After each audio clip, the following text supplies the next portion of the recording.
우리 같이 한번 교독하시도록 하죠. 로마서 13장 11절에서 14절. 또한 너희가 이 시기를 알거니와 자다가 깰 때가 벌써 되었으니 이는 이제 우리의 구원이 처음 믿을 때보다 가까웠음이라. 밤이 깊고 낮이 가까웠으니 그러므로 우리가 어둠의 일을 벗고 빛의 갑옷을 입자. 낮에와 같이 단정히 행하고 방탕하거나 술 취하지 말며 음란하거나 호색하지 말며 다투거나 시기하지 말고 오직 주 예수 그리스도로 옷 입고 정욕을 위하여 육신의 일을 도모하지 말라. 아멘. 지금 브라질 리우에서는요 올림픽이 한창입니다. 전 세계 206개국에서 1903명의 선수들이 열전을 벌이고 있습니다. 하지만 안타깝게도 여기에 참가한 모든 선수들이 메달을 딸 수 있는 것은 아닙니다. 물론 메달 따는 게 그렇게 중요한 것은 아니겠죠. 그러나 만약에 메달을 딸 수만 있다면 그것은 자기 조국에도 영광이 되고 자기 자신에게도 큰 기쁨이 되겠지요. 그런데요, 이 메달을 따는 선수들의 공통점이 있다는 것입니다. 그거는 4년 동안 한결같이 그 지옥과도 같은 훈련을 잘 견뎌온 사람들이 메달을 딴다는 거예요. 훈련 없이 영광 없습니다.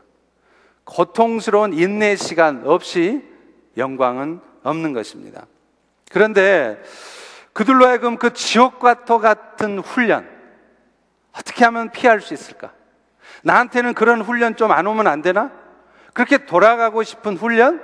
어쩔 수 없이 받게 되는 그 훈련을 잘 견디게 하는 힘은 도대체 어디에서 오는 것일까요? 바로 시합 후에 목에 걸려질 메달과 시상대를 생각하기 때문입니다. 그런 생각들이 훈련을 게을리하고 싶어도 게을리할 수 없고, 피하고 싶고 떠나고 싶고, 그래도 4년 내내 긴장감을 잃지 않고 억지로라도 그 시간들을 견디어 나갈 수 있게 만드는 것이에요. 오늘날 우리의 신앙생활도 마찬가지입니다. 우리가 신앙생활 하다 보면 항상 내 마음에 들지 않아요. 내 뜻대로 되지 않아요. 피하고 싶은 상황도 있어요. 그런데 그런 상황 속에서도 우리로 하여금 항상 깨어 있을 뿐만 아니라 그 신앙생활을 포기하지 않고 여전히 동일한 열심을 가지고 열심을 내게 하는 것이 결국은 종말신앙이라는 거예요. 종말신앙이라는 것은 뭐냐면 이 땅의 삶이 우리의 삶의 전부가 아니라는 것을 받아들이는 것입니다. 내가 지금 이 땅에서 열심히 살고 있지만 결국 내가 사는 이 땅에서의 삶은 언젠가는 끝이 나는 것이며 반드시 우리는 마지막 순간 주님 앞에 서서 내가 살았던 삶에 대한 평가를 받는다는 이 사실을 늘 잊지 않고 사는 것, 이게 종말신앙입니다. 사실 오늘날 한국 교회도 그렇고요, 미국 교회도 그렇고 점점 열심을 잃어가고 있습니다. 교회들마다 새벽 기도회, 수요 예배, 금요 기도회, 이런 모임이나 예배들이 점점 없어지고 있어요. 혹시 있을지라도 성도들의 참여율이 과거에 비해서 현저하게 떨어지고 있습니다. 물론 그만큼 우리의 삶이 과거보다 바빠진 것은 사실입니다. 또 1년 내내 지치지 않은 모습으로 동일하게 그렇게 신앙생활을 한다는 것이 쉽지 않은 것도 사실입니다. 그러나 1년 내내 신앙생활을 제대로 할 수 없을 정도로 내가 지금 바쁘게 살고 있다면 그거는 문제입니다. 또 잠시 어떤 육체의 휴식을 취한다 할지라도 그것이 육체의 쉼뿐만 아니라 영적인 긴장감까지 내려놓는 그런 쉼이라면 그것은 문제일 수 있다는 것입니다. 그런 면에서 우리로 하여금 항상 긴장감을 놓치지 않고 열심을 내어서 신앙생활을 할 수 있게 하는 것은 결국은 우리가 가야 될 그 영원한 나라를 기억하는 것입니다. 4년 후에 있을 올림픽을 의식하면서 힘든 훈련을 열심히 참아내는 선수들처럼 종말을 의식하며 살아갈 때 우리는 비로소 하나님이 오늘 나의 삶의 현장에서 겪게 하시는, 내가 지금 겪어가고 있는 이 힘든 시간들을 견뎌내는 거예요. 그것을 감당해낼 수 있는 겁니다. 그리고 그런 때로는 절망적이고 너무나 고통스러운 상황 속에서도 오히려 하나님의 나라를 위해서 결단하며 열심을 다해 살아갈 수 있는 것입니다. 오늘 본문의 말씀을 보면 사도 바울도 지금 2000년 전에 이 로마서 말씀을 썼음에도 불구하고 그 당시에 이미 종말을 준비하는 마음으로 살아가라고 말을 해요. 오늘 본문 11절 다시 한번 같이 읽습니다. 시작. 또한 너희가 이 시기를 알거니와 자다가 깰 때가 되었거니와 이는 이제 구원이 처음 믿을 때보다 가까웠음이라. 오늘 본문에서 말하는 구원이라는 것은 뭐냐? 주님께서 다시 오셔서 우리의 구원이 온전하게 이루어지도록 이 땅을 심판하시고 영원한 나라를 완성하시는 것을 말을 해요. 사실 오늘 우리가 이미 받았고 누리고 있는 이 구원을요, 성경에서 보면 여러 곳에서 얘기를 하는데 마치 어느 곳에서는 그 구원이 이미 이루어진 것처럼, 내가 받은 구원인 것처럼 얘기를 하는데, 또 어느 부분을 찾아보면은요, 이 구원은 마치 내가 받지 않은 것처럼 앞으로 받아야 될 구원인 것처럼 말하기도 해요. 오늘 본문에 나오는 말씀이 바로 그런 의미의 구원입니다.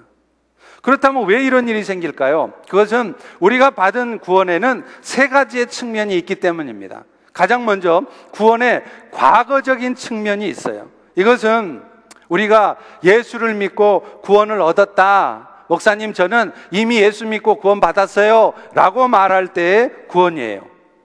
에베소서 2장 8절에도 그렇게 말합니다. 너희는 그 은혜로 말미암아 예수 믿음으로 구원을 받았으니, 이것은 너희로부터 난 것이 아니라 하나님이 너희에게 주신 선물이다. 그런데 이 선물인 구원을 우리가, 여러분이 이미 다 받았다는 거예요. 여기서 말하는 구원은 뭐냐면 소위 칭의적인 의미의 구원입니다. 다시 말하면 여러분은 지금도 여전히 하나님 앞에 섰을 때 죄도 있고 100% 의로운 사람이 아니에요. 그럼에도 불구하고 예수님의 보혈의 은혜 때문에 하나님은 여러분을 의로운 사람으로 인정을 해 주셨다는 거예요. 이것이 바로 칭의적인 의미의 구원이에요. 그리고 이 구원은 과거에 이미 일어났습니다. 여러분들이 예수님을 인격적으로 영접하는 그 순간 이미 일어났고, 앞으로도 여러분이 어떤 연약한 모습으로 살아간다 할지라도 이미 여러분에게 확정되어진 그 구원은 절대로 취소되어지 않습니다. 그런데요, 또 성경에 보면 어떤 부분에 보면 마치 그 구원은 아직도 우리가 열심히 이루어 가야 되는 것처럼 구원을 이루어 가라 하는 말씀이 또 나와요. 대표적인 부분이 빌립보서 2장 12절입니다. 거기 보시면 너희가 나 있을 때뿐만 아니라 지금 나 없을 때에도 항상 말씀에 복종해서 두렵고 떨리는 마음을 가지고 너희의 구원을 이루어 가라. 이것은요, 구원의 현재적인 측면이고 성화적인 의미의 구원을 의미하는 것입니다. 앞서 말하는 것처럼 우리 모두는 이미 칭의적인 의미의 구원을 얻었어요. 그런데 실제로 여러분이 그 구원을 얻었다고 해서 하나님 앞에 죄 하나도 안 짓고 다 깨끗하게 사느냐? 아니에요. 여전히 여러분 마음속에는 더러운 마음, 추악한 마음, 예수 믿기 전에 지었던 그런 습관적인 죄악 가운데 빠져서 요즘도 여전히 음란한 마음, 음란한 생각, 그런 삶을 사는 성도들도 있습니다. 그런데 성화적 의미의 구원이라는 것은 뭐냐? 여러분이 그런 연약한 죄의 모습이 여전히 있을지라도 비록 여러분에게 구원의 은혜가 취소되는 것은 아니지만 그 구원을 주신 예수 그리스도의 십자가의 은혜를 헛되지 않게 살아가라는 거예요. 다시 말하면 겉으로만 칭의를 입는 게 아니라 실존적으로 여러분의 삶이 실제적으로 거룩한 삶이 되도록 살으라는 것입니다. 이게 바로 현재적 의미의 구원, 이루어가는 구원, 성화적 의미의 구원인 것이에요. 맨날 예수 믿고서도 세상 사람들하고 똑같이 살아가며 세상 밖에 있는 사람들 눈에 보이기에 예수님 믿는 여러분들이 예수 안 믿는 다른 사람하고 하나도 차이가 없고 심지어는 예수 안 믿는 사람보다도 더 악하고 더 얄밉고 더 더러운 모습으로 살아간다면 그런 여러분들의 모습을 보고 누가 구원받고 싶어 하겠어요? 네가 받은 구원이라면 네 모습 보니까 나는 네가 받은 구원 안 받아도 좋다. 나 기꺼이 지옥 갈랜다. 이렇게 말하게 돼 있다는 거예요. 따라서 우리에게 구원의 은혜를 주신 하나님께 누가 되지 않기 위해서라도 우리는 실제로 거룩한 삶을 살아가야 되는데 피 흘리기까지 애써서 수고해서 그런 거룩과 성결의 삶을 살아야 되는데 이것이 이루어가는 구원, 현재적 의미의 구원, 성화적 구원입니다. 마지막으로요, 미래적 의미의 구원이 있어요. 오늘 본문에서 말하는 구원이죠. 이제 마지막 때가 되면 주님은 다시 오신다고 약속하셨습니다. 이 땅을 심판하시고 그래서 구원을 이미 얻은 여러분들에게 실제적으로 여러분의 눈앞에 또 여러분의 삶에 그 영원한 하나님의 나라가 실제적으로 주어지게 하시기 위해서 주님은 반드시 다시 오시겠다고 약속하셨어요. 히브리서 12장 26절과 27절에도 그렇게 말씀합니다. 이제는 약속하여 이르시되 내가 또 한 번 다시 또 한 번 땅만 아니라 하늘도 진동시키겠다는 거예요. 이 또 한 번이라 하시면 진동하지 않을 영원한 것을 위해서 여러분처럼 영원한 하나님의 나라를 얻은 여러분들을 위해서 그 영원한 나라를 위해서 진동할 것들 곧 썩어져 없어질 것들 하나님이 만드셨지만 결국 심판해서 없애버릴 것들을 변동시키기 위함이라는 거예요. 다시 말하면 영원히 변치 않을 것들 영원히 변하지 않는 하나님의 나라를 남길 수 있도록 변해서 없어질 것들은 심판하시겠다는 거예요. 이게 다시 오실 주님에 대한 약속입니다. 그래서 주님은 계시록 21장 3절 4절에 보면 영원히 변함없는 새하늘과 새 땅을 만드시겠다고 말씀을 해요. 보라, 하나님의 장막이 사람들과 함께 있음에 하나님이 그들과 함께 계시리니 그들은 하나님의 백성이 되고 나는 그들의 하나님이 되어. 지난주에 제가 설명했죠? 성경의 구약 신약할 때 그 약속이 뭐냐? 나는 너희의 하나님 되고 너희는 내 백성 되게 하겠다는 이 약속이라고 그랬죠? 이 약속이 실제적으로 이루어져서 그 하나님 나라에는 다시는 눈물이 없고 사망이 없고 오늘 여러분이 겪고 있는 것처럼 진짜 마음 아프고 속상하고 자존심 상하고 병들고 신음하는 이런 일이 없는 그런 나라가 이루어질 거라는 거예요. 미래적 의미의 구원이 온전히 이루어지면 오늘 우리 모두는 예수님처럼 영광의 몸으로 변화하게 될 것입니다. 그래서 그 주님과 함께 영원토록 그 나라를 누리며 살아갈 거라는 거예요. 이게 바로 미래적 의미의 구원이고 영화적 의미의 구원이에요. 예수님처럼 영광의 형체로 우리 몸이 변화된다고 해서 영화적 의미의 구원이에요. 그런데 이 구원은 우리 모두에게 아직 이루어져 있지 않습니다. 주님이 다시 오셔서 이루실 구원이에요. 오늘 본문에서 말하는 구원이 바로 이 미래적 의미의 구원, 새하늘과 새 땅이 실제적으로 이루어지는 구원, 영화롭게 되어지는 구원을 의미하는 것입니다. 자, 그런데요, 사도 바울은 그 미래적 의미의 구원이 지금 더 가까워졌다 이렇게 말을 해요. 2000년 전에 로마 교회 성도들 향해서 이 말을 해요. 그런데 알다시피 바울이 말한 미래적 의미의 구원, 다시 말하면 주님이 다시 오셔서 이루시겠다고 하는 새하늘과 새 땅은 미안하지만 2000년이 지난 지금도 여전히 이루어져 있지 않습니다. 그럼에도 바울은 왜 그 당시 2000년 전에 마치 금방이라도 주님이 다시 오셔서 그 영원한 나라 새하늘과 새 땅을 이루실 것처럼 말을 했을까요? 그것은 바울 역시도 그 때와 시기를 알 수 없었기 때문인 것입니다.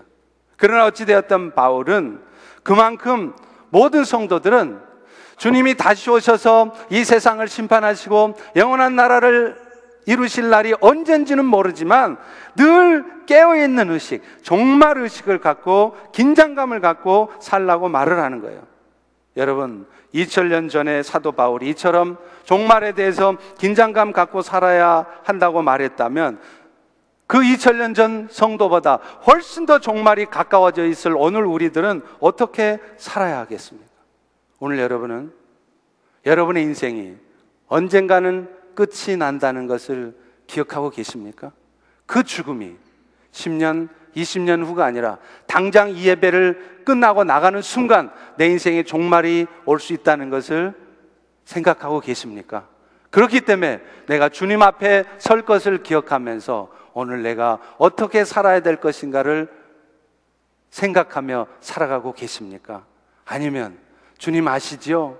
지금은 내가 얼마나 힘든 줄 아시죠? 지금 이 어려운 시간 넘기면 그때 내가 주님을 위해 살게요. 지금은 내가 몸도 아프고 많이 어려운 상황이니까 지금은 그냥 넘어가시고요. 좀 지나면, 좀 형편 좋아지면 이렇게 살아가고 계십니까? 사실 바울이 말한 미래적 의미의 구원, 곧 종말의 때가 금방 이르지 않는다 할지라도 우리 자신이 먼저 죽음을 맞아서 소위 말해서 여러분의 개인적인 종말이 올 수 있어요. 주님이 다시 오셔서 이 세상을 심판하는 것을 신학 용어로 일반적 종말, 그렇게 얘기합니다. 그런데 그 일반적 종말은 먼 얘기라 할지라도 설사 내 개인의 종말이 올 수 있다는 거예요. 그렇잖아요? 히브리서 9장 27절에 말씀합니다. 사람이 한 번 죽는 것은 정하신 것이라. 여러분, 오늘 이 자리에 앉으신 여러분들은 어찌하든지 죽습니다. 여러분이 죽으라고 안 죽으려고 해도 죽어요. 말이 좀 이상하네요. 죽으라고 안 죽으려고 해도 죽어요. 아무리 여러분이 죽음을 피하고 싶어도 우리 모두에게는 죽음은 반드시 옵니다. 그 죽음이 언제 올지도 몰라요. 불과 한두 달 전에 애틀란타의 연합장로교회 정인수 목사님이 갑자기 가셨잖아요. 이제 60 넘으셨어요. 요즘으로 치면 그렇게 많지 않은 나이에 심장마비로 가셨어요. 저도 뜨끔하더라고요. 심장마비로 가셨다고 그러니까. 그리고요, 무엇보다도 그분이 목사는 되었지만 어영부영 목사답지도 않게 개판으로 그렇게 살았던 목사가 아니에요. 얼마나 열심으로 성도들의 존경을 받고 하나님 나라와 몸된 교회를 위해서 생명 바쳐 살았던 목사님 아닙니까? 그러면 하나님이 좀 더 오래 살게 해주셔서 하나님 나라 위해서 일 많이 하고 가게 해주셔야 되잖아요. 그런데 그런 분이 왜 갑자기 죽냔 말이에요. 그것도 주일 새벽에. 아니, 이왕 죽으실 것 같으면 주일 예배라도 드리시고 나서 축도 끝나고 가시던지, 주일 새벽에 돌아가시면 그 교회 부목사님들은 도대체 어떻게 하란 말이에요? 갑자기 주일 설교를 어떻게 합니까? 그뿐입니까? 며칠 전에 제가 잠깐 언급했습니다. 한국에서 아파트에 사는 사람이 일 끝나고 퇴근하다가 아파트 입구에서 갑자기 죽었어요. 이유가 뭐냐? 자살하려고 위에서 아파트 옥상에서 떨어진 사람하고 부딪혀서 죽었단 말이에요. 여러분, 이게 확률로 따지면 몇 분의 1 확률입니까? 수천만 불, 아니 수억 분의 1 확률 아닙니까? 그런데 어떻게 하필 그 타이밍에 멀쩡하던 사람이 일 하루 열심히 하고 이제 집에 가서 쉬려고 들어가다가 그 자살하려고 떨어진 사람하고 타이밍이 딱 맞아서 죽냐 이 말이에요. 이 말은 뭘 의미하겠습니까? 오늘 우리 모두에게 약속된 죽음은 단지 미래의 사건이 아니라는 거예요. 오늘 여러분에게도 얼마든지 지금 당장 right now, 아니면 이 예배 끝나고, 아니면 1년 후에 여러분 인생에도 다가올 수 있는 현재적 사건이라는 것입니다. 사실 예수님께서도 마지막 때에 깨어 있어야 한다는 말씀을 많이 했어요. 그런데 이 말씀을 하시는 걸 보면 반드시 종말의 때가 가까이 와 있지 않을 때도 똑같이 이 말씀을 합니다. 마태복음 24장 14절에 보면 이 천국 복음이 모든 민족에게 증거되기 위해서 온 세상에 전파될 텐데 그때 끝이 올 것이다. 그러니까 아무리 종말 얘기해도 예수 복음이 아프리카 저 땅끝까지 모든 민족에게 전파되지 않으면 종말은 안 온다는 거예요. 안심이 좀 될 것 같죠? 그런데요, 예수님이 이 말씀을 하던 당시에 또 뭐라고 말씀을 하시냐면 세계 복음화는커녕 이제 예루살렘에도 교회도 서지 않은 이런 때, 얼뜻 보면 종말이 한참 멀었을 때인데 그때 주님은 또 마태복음 25장 13절에는 성도들에는 또 이렇게 말해요. 깨어 있어라. 너희는 그 날과 시를 알지 못하느라. 언제 종말이 올지 모르니까 깨어서 살으라는 거예요. 종말 신앙 갖고 살라는 거예요. 아니, 세계 복음화가 다 이루어지면 끝이 온다고 얘기를 해놓으셨고서는 아직 세계 복음화는커녕 예루살렘도 복음화도 안 된 시점에서 마치 끝이 금방 올 것처럼 너희들이 깨어 있으라고 말씀하신다는 거, 이게 앞뒤가 안 맞는 것 같잖아요. 이 말씀이 무슨 말입니까? 일반적 의미의 종말은 안 온다 할지라도 개인적인 종말은 여러분에게 얼마든지 어느 시에 찾아올 수 있다는 것입니다. 따라서 오늘 당장이라도 이 세상에 끝이 온다는 것을 기억하셔야 돼요. 여러분이 당장에 죽어서 주님 앞에 설 수 있다는 것을 기억하셔야 됩니다. 그 의식을 갖고 세상을 살아가라 이 말이에요. 오늘 본문도 우리에게 그것을 말합니다. 우리 12절의 말씀을 다시 한번 읽겠습니다. 밤이 깊었고, 다 같이 읽습니다. 밤이 깊었고 낮이 가까웠으니 그러므로 우리가 어둠의 일을 잊어버리고 빛의 갑옷을 입자. 밤이 깊었다는 말은 우리의 날들이 다 가고 우리의 삶에 대한 심판의 날이 가까이 임박했다는 거예요. 이것은 실제로 우리 모두에게 심판의 날이 임박했다는 말이 아니라 언제 우리에게 심판의 날이 임할지 모른다는 의미로 해석되는 것입니다. 자, 그렇다면 오늘 우리에게 당장 오늘이라도 종말이 임할 것처럼 위기의식을 갖고 산다는 것은 어떤 삶일까요? 오늘 본문은 그것을 세 가지로 말합니다. 첫 번째가 12절 후반부에 어둠의 일을 벗고 빛의 갑옷을 입는 것이라고 말을 합니다. 두 번째로는요, 13절에 나옵니다. 너희가 낮에 사는 것처럼 단정하게 살라는 거예요. 낮에 살면서 흐트러진 모습으로 옷 다 벗고 그렇게 형편없이 삽니까? 단정하게 살잖아요. 그게 종말의 신앙을 가진 자가 살아야 될 삶이래요. 세 번째는 14절에 나옵니다. 오직 주 예수 그리스도로 옷 입으라는 거예요. 그런데 이 세 가지는 알고 보면 다 같은 의미예요.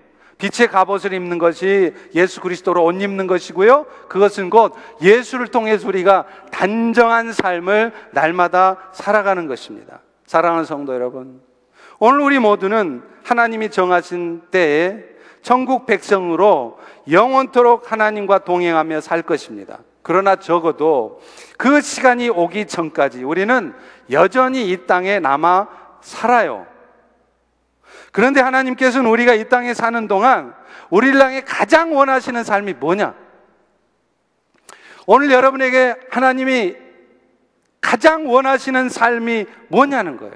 그리고 또 여러분의 삶이 실제로 그렇게 되도록 하나님은 오늘 또 여러분 인생에 개입하시면서 여러분 인생에 벌어지는 이런저런 일들을 통해서 여러분의 인생을 만들어 가시는, 디자인하시는 목표가 뭐냐는 거예요. 그게 바로 성결의 삶입니다. 죄에서 벗어나서 그 죄로부터 헤어나서 성결한 삶을 살게 하는 것이 그게 목표예요. 실제로 우리 모두는 예수님의 십자가의 은혜로 의로운 자가 되었어요. 더 정확하게 말하면 의로운 자로 인정을 받은 것입니다.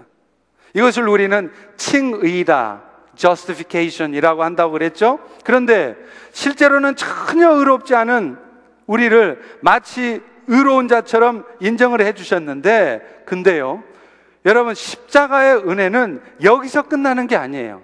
많은 성도들이 십자가의 은혜를 생각하면 예수님 때문에 우리의 죄가 용서되어지고 그래서 우리가 의인된 것, 여기까지 이해합니다. 그러나 십자가의 은혜는 그 이후에도 있습니다. 그것은 뭐냐면 그 예수가, 십자가에 죽으신 예수가 영으로 우리 가운데 들어오셔서 오늘 또 우리의 삶이 실제적으로 의로운 삶, 칭의적으로만, 겉으로만 의로운 것이 아니라 실제적으로 우리의 삶이 의로워지도록 오늘 또 역사하고 계시다는 거예요.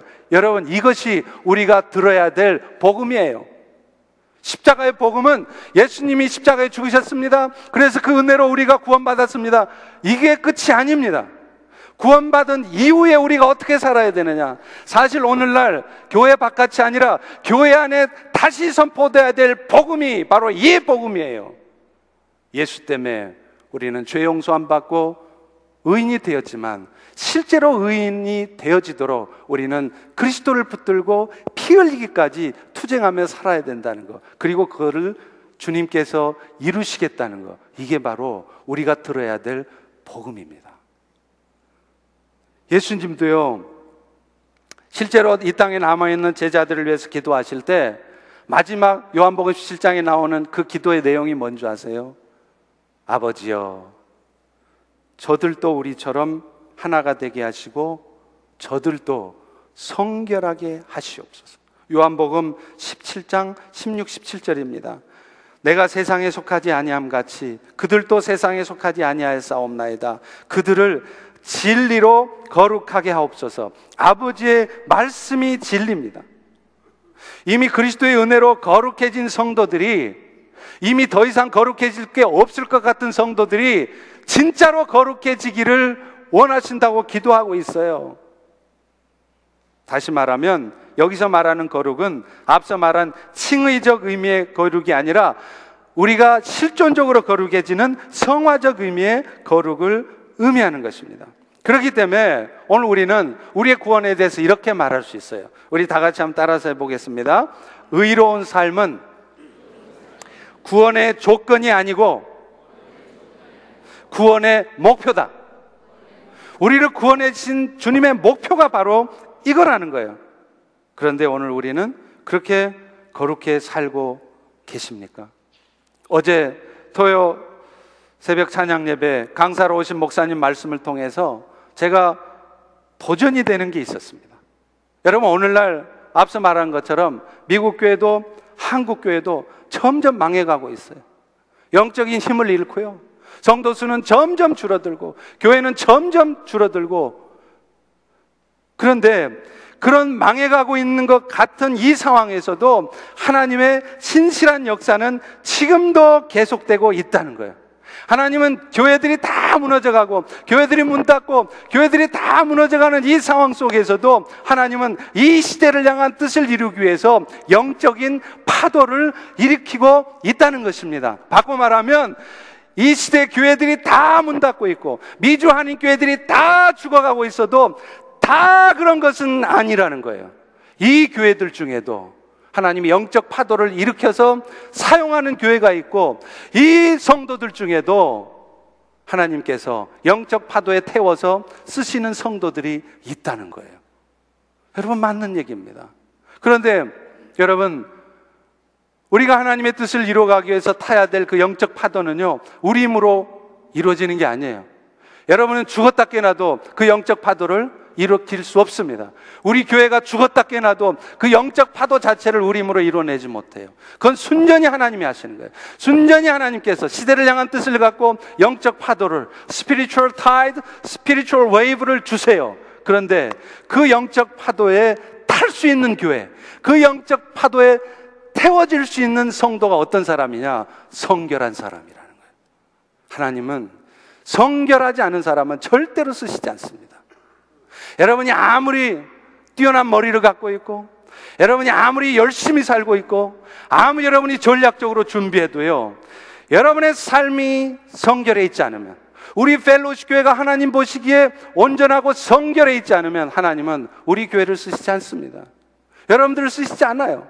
그러니까 여러분의 인생에 문제가 있고 여러분의 인생에 뭔가 막혀 있을 때 그것을 뚫어내기 위해서 오늘 또 지금 여러분이 힘써야 될 것은 그것을 뚫어내기 위한 세상의 실력을 갖추거나 그런 어떤 전략적인 준비를 하는 게 아니라 무엇보다도 여러분 자신의 삶을 돌아보면서 내가 오늘 또 하나님의 뜻을 놓치고 성결하지 못한 모습으로 내 뜻대로 오늘 또 내 욕심대로 살아가는 모습은 없는가 돌아보셔야 돼요.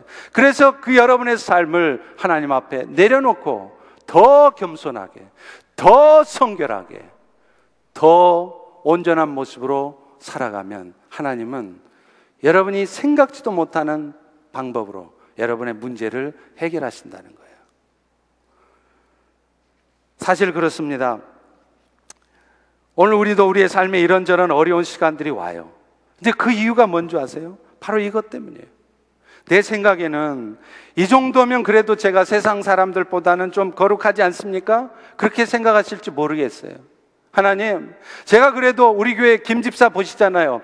그 김집사 하는 모습 보면 내가 그래도 김집사보다는 더 성결한 모습으로 살잖아요. 그렇게 생각하고 계시는지 모르겠어요. 그런데 왜 나에게 이런 어려운 시간을 주십니까? 왜 나를 이렇게 힘들게 몰아가십니까? 그것은 하나님의 목표가 그 정도가 아니기 때문에 그래요. 여러분들이 세상 사람들보다 좀 나은 목표, 여러분 눈에 보이기에 어설퍼 보이는 김집사보다 그런 정도의 삶이 아니라 더 온전하고 더 성결한 모습을 통해 하나님 앞에 진정으로 오랫동안 쓰임받는 그런 사람이 되게 하시기 위해서 하는 겁니다. 그래서 하나님은 여러분들이 이해할 수 없는 억울한 일을 겪게 하는 거예요. 하나님, 나한테 도대체 무슨 감정이 있으셔서 내 인생은 이렇게 안 풀리게 하십니까? 왜 나는 이렇게 평생 죽을 때까지 이 십자가의 짐을 지고 가야 합니까? 왜 내 인생은 이렇게 안 풀려요? 왜 나만 이렇게 살아야 됩니까? 라고 여러분이 말할 수밖에 없는 그런 상황이 여러분 인생에 오는 이유인 것입니다. 여러분, 이용규 선교사님 아시죠? 얼마나 멋있는 분이에요. 얼마나 귀한 분이에요. 자기의 기득권을 얼마든지 누릴 수 있는데 그분은 자기의 모든 세상의 복을 다 내려놓고 몽골에 선교사로 가졌잖아요. 그분이 쓴 책이 뭡니까? 내려놓음이라는 책 아니에요? 우리 많은 성도들이 그 책에 은혜 많이 받았죠. 저도 참 은혜 많이 받았어요. 그런데 그분이 몇 년 있다가 또 책을 쓰셨어요. 책 이름이 뭐라고요? 더 내려놓음. 아니, 이용규 선교사가 내려놓은 걸 생각하면 내가 생각할 때는 저 양반이 뭐 더 내려놓을 게 있나? 이제 다 내려놓은 분인데 내 삶에 비하면, 내 모습에 비하면 내려놓을 거 다 내려놓은 양반이 뭘 더 내려놓을 게 있어서 더 내려놓는다고 그러냐는 거예요. 여러분, 오늘 우리가 뭔가 잘못된 삶을 살고 있을 때 하나님 우리에게 징계 그런 상황을 주시는 목적도 사실은 마찬가지입니다. 히브리서 12장 9절에서 11절에 보면 우리 육신의 아버지가 우리를 징계해도 공경하였거든 하물며 모든 영들의 아버지께 더욱 복종하며 살려 하지 않겠느냐. 그들은 육신의 아버지는 우리를 징계해도 자기 뜻대로 징계한다 이 말이에요. 그런데 영들의 아버지 하나님은 징계를 하실 때 왜 하시느냐? 오직 우리의 유익, 여러분에게 유익되게 하시려고 징계를 주신대요.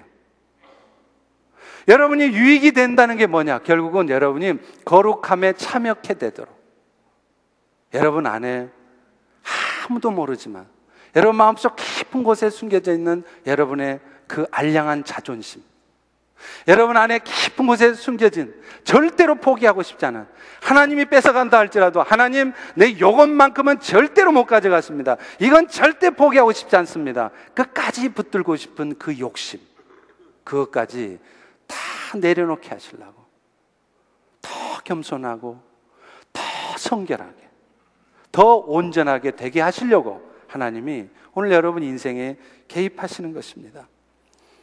실제로 이스라엘 백성들도 그랬잖아요.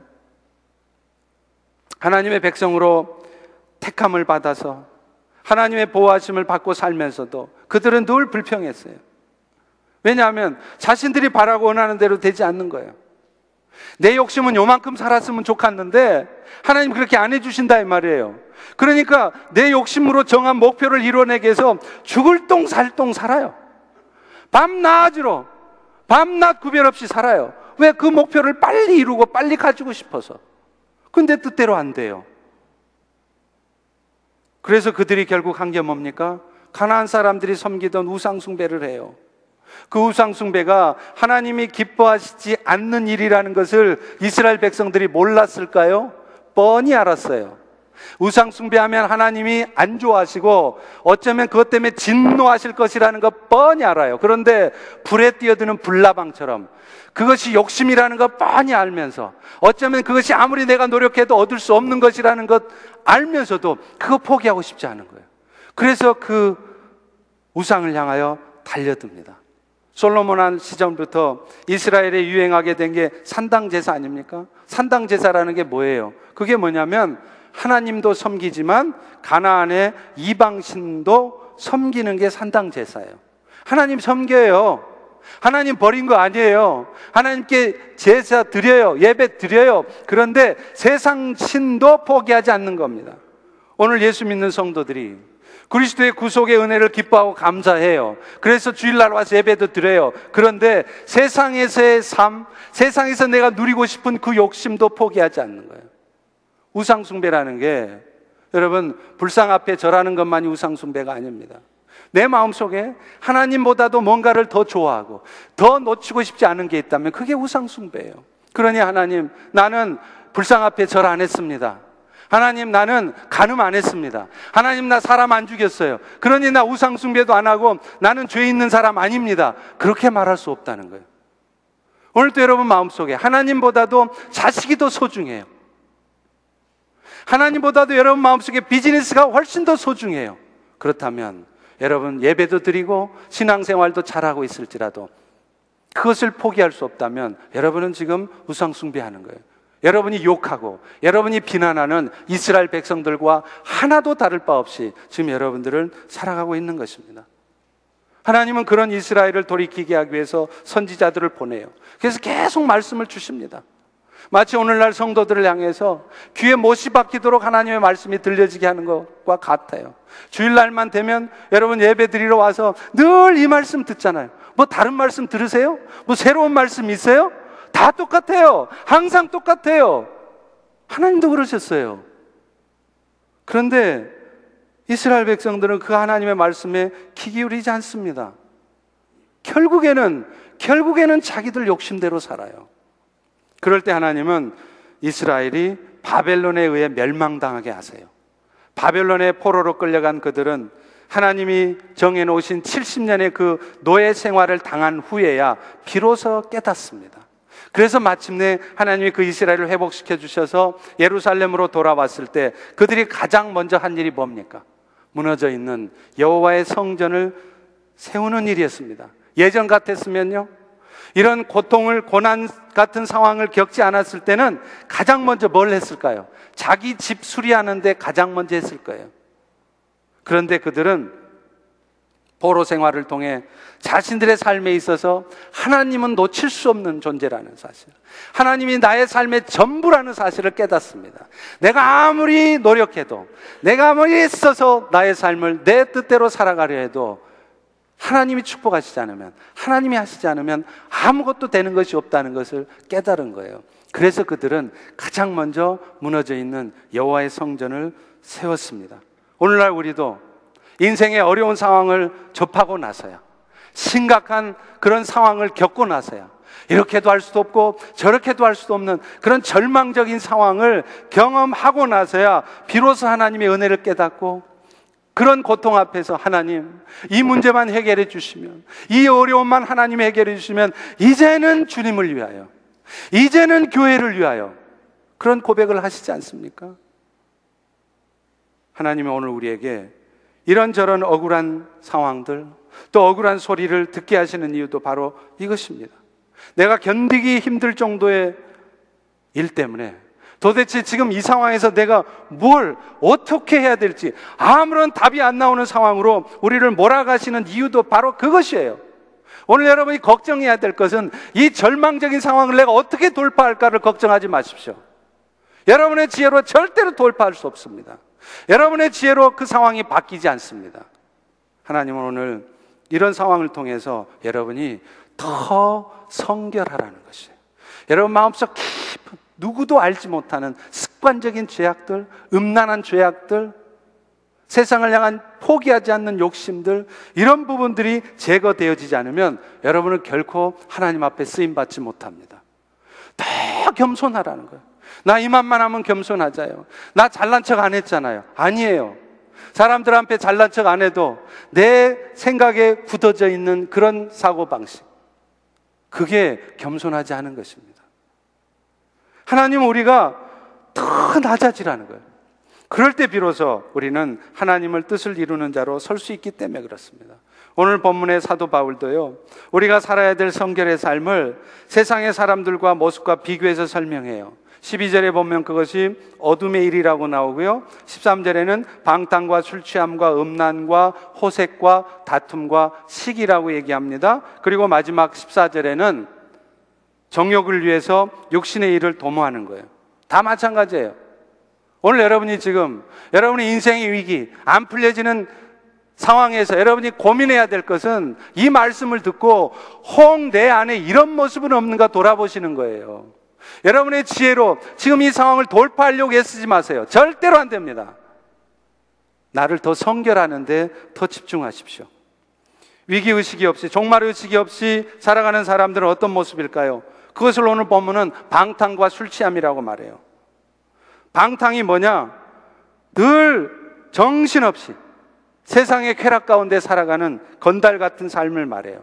여러분, 지금도 한국에 가보면요, 시내 다운타운에 나가면은 새벽 1시, 2시가 돼도 불이 켜져 있어요. 역사는 밤에 이루어집니다. 할렐루야. 나쁜 역사. 나쁜 역사는 항상 밤에 일어나요. 그러니까 여러분 일찍 자세요, 좀. 일 때문에 핑계대지 마세요. 여러분 일찍 자지 않으면, 밤에 늦게까지 있으면 반드시 역사가 나타납니다. 그렇게 돼 있어요. 근데 그 다운타운에 가면 그곳은요, 밤만 되면 중력이 덜 작용하는지, 그래비티가 덜 작용하는지 온통 거리에 서 있는 사람들이 비스듬히 서 있어요. 이렇게 비스듬히. 제가 언젠가 저녁 늦게 지하철을 탔는데요, 어느 술 취한 분이 비틀비틀 거리면서 자꾸 사람들 보고 그러시는 거예요. 가만히 있어! 가만히 있어! 제가 보기에는 다 가만히 있는데. 근데 여러분, 왜 이런 인생을 살까요? 인생에 목적이 없으니까 그래요. 인생에 다림줄이 없으니까 목표는 정했지만 그 목표가 잘못된 목표이기 때문에 그런 삶을 사는 겁니다. 잘못된 인생의 목표를 정했으니 그 인생의 목표가 이루어지겠어요? 안 이루어지죠? 안 이루어지니까 답답한 거예요. 화가 나는 거예요. 그러니까 술을 퍼먹는 거예요. 답답하니까. 또요, 뭔가 자기가 원하는 목표가 이루어졌어요. 그래도 그게 잘못된 목표면 절대로 진정한 만족이 안 옵니다. 그러니까 술을 퍼먹는 거예요. 허탈하니까. 그것을 쾌락으로 채우려고. 그래서 술 취함과 방탕이 잘못된 것이라는 것, 죄라는 것을 그래서 말하는 거예요. 성도들 술 마실 수 있어요. 그런데 기억하십시오.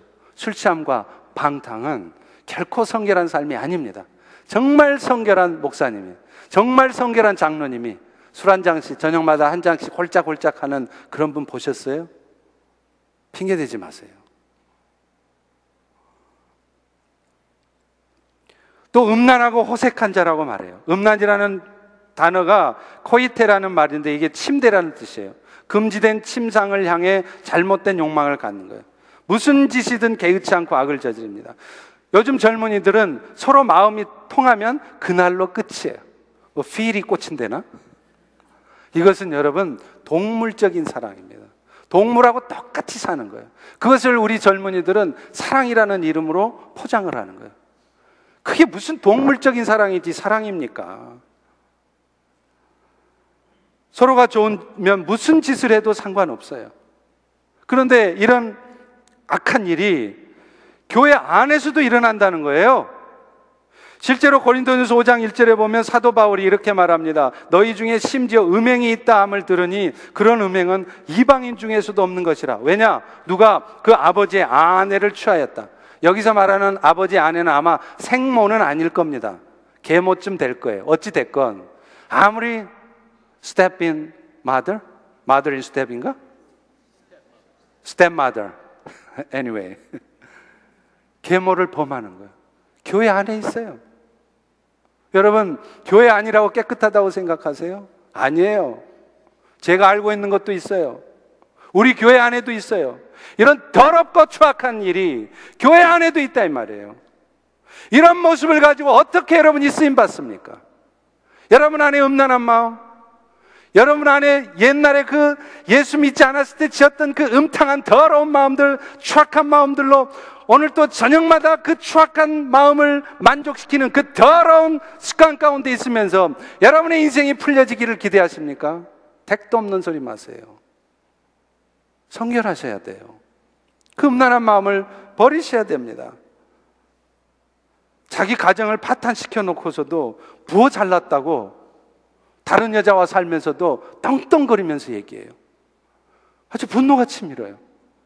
아니, 바람 피웠으면 무릎 꿇고 사제에게도 될까 말까 한 판에 뭘 잘했다고 떵떵거리며 뭐 그럴 수도 있지.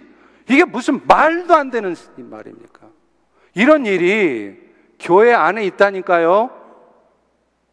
이런 모습을 가지고 여러분 쓰임받을 수 있어요? 하나님 여러분을 축복하시라고 생각하십니까? 성결하셔야 돼요.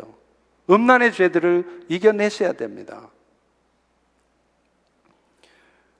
그런 사람들은요, 인생의 마지막이 안 좋습니다. 제가 단언코 얘기합니다. 하나님이 지옥으로 불러가기 전에 이미 이 세상에 있을 때 하나님이 심판을 하세요.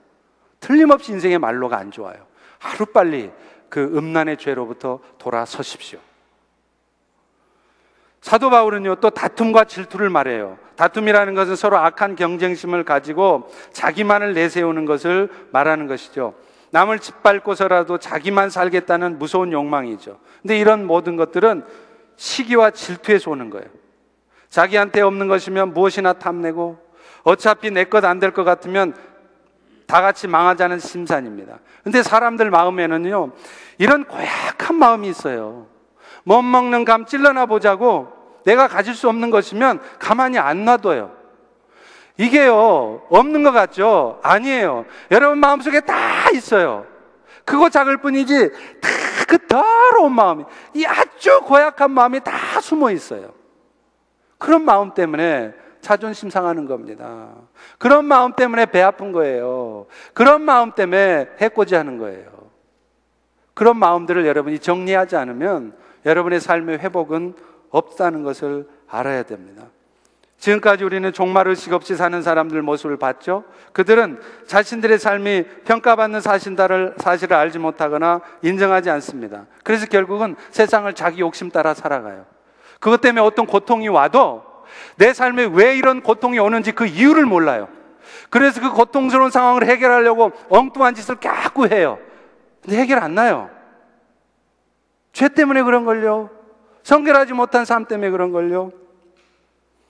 근데 이런 삶에 비해 종말의식을 갖고 준비하는 삶을 전혀 다르겠죠.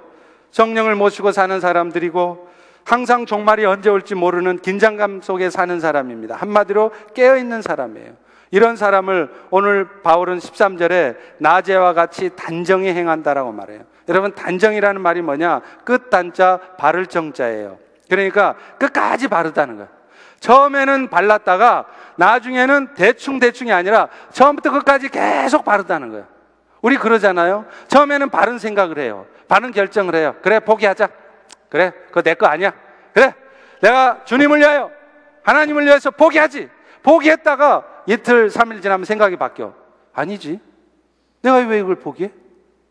처음에 바른 생각을 했다가 시간이 지나면서 상황을 보면서 마음이 바뀌는 거예요. 이게 인간의 본성에서 나오는 것입니다. 그럴 때 우리에게 필요한 게 뭐냐? 바로 예수 그리스도로 옷 입는 것이라고 말을 해요. 오늘 본문도 말씀합니다. 우리 다 같이 14절을 읽겠습니다. 시작. 오직 주 예수 그리스도로 옷 입고 정욕을 위하여 육신의 일을 도모하지 말라. 정욕을 위해서 육신을 도모하지 않도록 하기 위해서. 처음만 바른 결정을 하는 게 아니라 그 마음 변하지 않고 끝까지 그 마음을 붙들어 내줄 수 있기 위해서 뭐 하자는 거냐? 예수 그리스도의 옷을 입지 않으면 여러분은 절대로 여러분 안에 죄를 발견할 수도 없고요, 그 죄를 몰아낼 수도 없고요, 처음 가졌던 생각을 변함없이 흔들림 없이 바른 생각을 유지해 갈 수도 없다는 거예요. 예수 그리스도로 옷 입는다는 것은 두 가지 의미가 있습니다. 첫 번째는 뭐냐면 예수님이 우리에게 입혀주신 칭의의 옷을 계속 입으라는 거예요.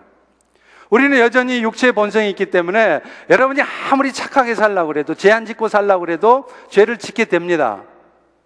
그런데 그럴지라도 우리가 기억해야 하는 것은 우리는 이미 예수 그리스도로 옷 입었다는 거예요. 의로운 자로 이미 인정받았다는 거예요. 그 은혜는 결코 취소되지 않는다는 거예요. 이것 먼저 기억하라는 거예요. 갈라디아서 3장 26절도 말합니다. 너희가 믿음으로 말미암아 예수 안에서 하나님의 아들이 되었으니 누구든지 그리스도 앞하여 세례를 받은 자는 그리스도로 옷 입었다. 그리스도로 옷 입으면 하나님의 아들이 이미 되었다는 거예요. 그건 취소되지 않는다는 거예요. 그런데 그리스도로 옷 입으라는 데는 또 하나의 의미가 있습니다. 그것은 뭐냐? 죄를 보게 하고 내 안에 죄를 몰아내고, 그래서 내 삶을 회복시키고 우리가 성결한 삶을 살기 위해서는 오직 주 예수 그리스도의 능력에 덧입혀지는 것 외에는 방법이 없다는 것을 얘기하는 것입니다. 오늘 우리는요, 예수님 앞에 나아가지 않으면, 예수님의 도우심을 구하지 않으면 여러분은 절대로 여러분 안에 죄를 발견조차 못해요. 잘 살고 있는 것 같아요. 나 이만하면 신앙생활 잘하잖아요. 나 예배 잘 드려요. 나 헌신봉사 잘하고 있어요. 그런데 여러분도 모르는 죄가 예수 앞에 갈 때 예수님이 보게 하시는 거예요. 또 어떤 분은요, 그게 죄라는 거 알아요. 그런데 그 습관적인 죄를 끊지를 못하는 거예요. 자기 의지로 아무리 그것을 끊어내려고 해도, 성결하게 살고 싶어도 나도 모르게 그 죄를 향해 가는 거예요. 그럴 때 그 습관적인 죄를 끊어주는 게 바로 예수님이시라는 거예요. 그래서 여러분의 삶에 회복을 가져오는 거라는 거예요. 그 대표적인 예가 기독교 교리의 기초를 세웠던 초대교회 교부 어거스틴입니다. 어거스틴은 주 354년 이교도인 아버지와 신실한 기독교인이었던 어머니 사이에서 태어났어요. 이 사람은 어린 시절에 아주 수사하게 뛰어난 재능을 보였던 사람이에요. 여러분, 어거스틴을 생각할 때 아주 개망난이고 방탕하로만 생각하지 마세요. 이 사람 아주 똑똑했어요. 수사 교수였습니다. 그런데 이 사람이 17세부터 방탕한 삶을 살기 시작해요. 그래서 19살에 애를 낳고요, 16년 동안 만이교에 심취해서 방탕한 삶을 삽니다. 그의 어머니는 자나깨나 그를 위해서 눈물로 기도했습니다. 그리고 마침내 그 어머니 기도 덕분에 그가 회개하고 돌아서요. 근데 어떻게 돌아서느냐? 383년에 밀라노에 갑니다. 그곳에 있는 대학의 교수로, 수사학 교수로 가요. 그런데 직분은 교수인데 더럽고 추악한 삶은 계속 살고 있는 거예요. 그래서 하나님이 그곳에 있는 주교 암브로우스를 만나게 해요. 그래서 그 주교의 영향 때문에 이 어거스틴은 신앙생활을 시작합니다. 그런데 문제는 이미 오랫동안 빠졌던 그 습관에서 빠져나오지를 못하는 거예요. 그 잘못된 삶에서 벗어나지를 못해요. 그래서 고민합니다. 그리고 그가 그 고민을 나중에 자기가 주교가 돼서 쓴 참회록이라는 책에 그렇게 쓰고 있어요. 이런 고민을 쓰고 있습니다. 나는 죄악된 모습에서 벗어나고 싶었지만 죄의 뿌리를 뽑지 못한 채로 옛 모습 가운데 살고 있었다. 나는 다시 한번 옛사람을 벗어나기 위해서 발버둥을 쳤다. 그러나 내가 새로운 삶을 향해 가면 갈수록 더 큰 불안과 공포가 나에게 찾아왔다. 아무런 가치도 없고 지나고 나면 허무하기 짝이 없는 나의 여자들이 나를 붙들고 놓아주지를 않았다. 내 옷을 벗기고 부드러운 침상에 누이면서 나에게 달콤한 음성으로 속삭였다. 당신이 우리를 버리고 갈 수가 있나요? 드디어 그는 갈등과 고민이 극에 달했다. 어찌할 수 없는 자신의 비참한 모습에 통곡하고 싶었다. 오늘 여러분 중에도 그런 분이 있습니다. 이것이 죄라는 걸 알면서도, 해서는 안 된다는 걸 알면서도 그 죄에 빠지는 자신을 보면서 죄책감에 사로잡혀 있는 거예요. 이런 모습을 가지고 내가 어떻게 주님 앞에, 어떻게 예배를 드리고 어떻게 하나님 앞에 나가느냐? 나갈 수 없다는 거예요. 그 갈등하는 거예요. 그러면서도 그 죄를 여전히 범하고 있는 자신의 모습에 한탄하는 것입니다. 어거스틴도 그랬어요. 근데 그러다가 알지 못하는 사이에 무화과 나무 아래 땅에 엎드리게 되었습니다. 그리고 그는 진실로 그 죄악 때문에 괴로움과 고통 가운데 부르짖었습니다. 주님, 왜 나는 이 더러운 생활을 끝내지 못합니까? 왜 나는 이 습관적인 죄로부터 벗어나지 못합니까? 발버둥을 쳤습니다. 그때 하나님이 찾아오셨어요. 갑자기 한 음성이 어거스틴의 귀에 들립니다. 계속해서 반복되는 어린아이의 노랫소리였습니다. 책을 들고 읽어라. 책을 들고 읽어라. 그래서 그는 방 안으로 급히 들어가서 거기 펼쳐져 있는 성경책을 들어서 읽었습니다. 그리고 가장 먼저 그의 눈길에 닿는 부분을 읽었습니다. 거기에는 이런 말씀이 써 있었습니다. 낮에와 같이 단정히 행하고 방탕과 술 취하지 말며 음란과 호색하지 말며 쟁투와 시기하지 말고 오직 주 예수 그리스도로 옷 입으라. 그는 더 이상 읽지 않았어요. 더 읽을 필요가 없었습니다. 이 말씀이 오늘 본문의 말씀입니다. 이 말씀이 그의 귀에 들려지자 광명의 빛이 그 마음을 비추면서 그 모든 마음속에 죄책감과 어두운 마음들이 사라지는 것이었습니다. 드디어 그 방탕했던 개망나니 어거스틴이 성 어거스틴으로 바뀌어지는 순간이었습니다. 사랑하는 성도 여러분, 이 예수 그리스도의 은혜가 아니면 우리는 어느 누구도 성결해질 수 없습니다. 여러분 안에 죄를 발견할 수 없습니다. 다 남 잘못하고 다 바깥 상황이 잘못한 것처럼만 생각하게 되어 있습니다. 예수님 앞에 나가십시오. 그럴 때 여러분의 죄가 발견되어집니다. 여러분의 죄를 이겨낼 수 있습니다. 여러분이 성결해질 수 있습니다. 그럴 때 여러분이 진정 자유할 수 있습니다. 요한복음 8장 36절에 이렇게 말씀해요. 아들이 너희를 자유롭게 하면 너희가 참으로 자유로울 것이라. 세상의 쾌락을 가지고 돈을 가지고 자유로워지려고 하지 마십시오. 절대로 여러분은 자유로워질 수 없습니다. 여러분의 어떤 극단적인 결정을 통해서 여러분이 자유로워지려고 하지 마세요. 그런 결정 때문에 여러분이 자유로워질 수 있을 것 같아서요? 하나님 주신 이 상황들을 여러분이 피한다고 해서 여러분 마음에 자유가 올 것 같습니까? 아닙니다. 진리가 여러분을 자유케 하는 거예요. 예수님 앞에 나아갈 때 여러분의 삶이 궁극적으로 해결되어지는 것입니다. 그럴 때 여러분이 진정한 평화와 자유를 누릴 것입니다. 이 은혜가 누려지기를 축원합니다. 우리 다 일어나셔서 주님 보좌 앞에 나아가 우리 찬양하겠습니다.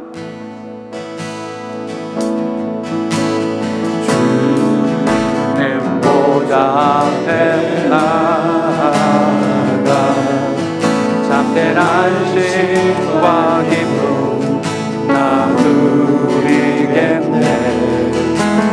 내 하늘 주의 얼굴 구하는 진실하신 주님 찬양해. 진실하신 하나님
놓으시기 바랍니다. 이제 시간이 많이 지나서 제가 기도하겠습니다. 하나님, 오늘 시간 우리가 주님 앞에 나아감으로 영적인 눈을 뜰 수 있기를 원합니다. 나는 아무런 죄가 없는 것 같은데, 나는 다 잘한 것 같은데, 주님 앞에 나아갈 때 우리 안에도 죄가 있음을, 나에게 허물이 있음을 발견하게 도와주시옵소서. 아무도 말하지 않고 있지만 내 안에 습관적인 죄가 있음을 알게 도와주시고, 그 죄를 벗어내지 않을 때, 그 죄의 문제를 해결하지 않을 때 내 삶에는 결코 회복이 없다는 것을 우리가 알게 도와주시옵소서. 하나님, 그 죄의 문제를 해결하는 것 오직 주 예수님밖에 없음을 기억합니다. 이제 사랑하는 우리 성도들, 그 주님 앞에 나아가게 도와주시고, 연약함을 고백하며 또 하나님의 도우심을 구할 때 그 죄가 극복되어지고, 사랑하는 성도들 성결의 삶이 사라지게 도와주시고, 그것을 통하여 하나님이 일으키시는 이 영적인 파도를 타고 이 시대를 일깨우는 성도들이, 교회들이 되게 도와주시옵소서. 지금은 우리 주님